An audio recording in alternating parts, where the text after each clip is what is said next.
كربلاء وطفوفها هزها عباس هزها عباس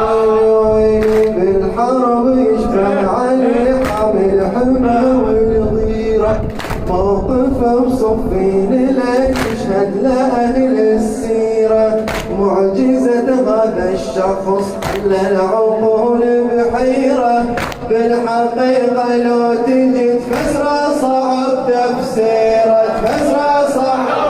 ويلي ويلي بالحرب يشبه علي حامل الحمى والغيرة موقفه بصفين له تشهد لأهل السيرة خص على الكل تشوفه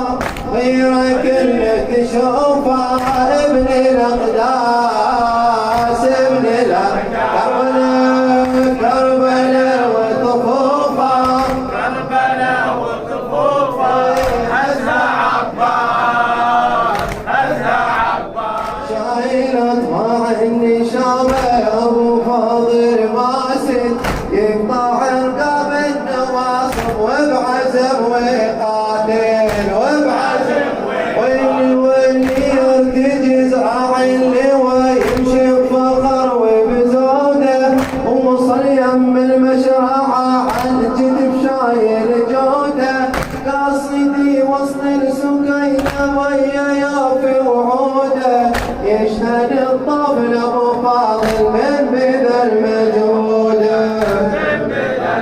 ويلي نذر روحه على جنزانه بنجل حسيانه انطدم بكربلاء وطابع على جفانه عقب جفن وسهم ضابط يا ويلي بعينه تسمع الشط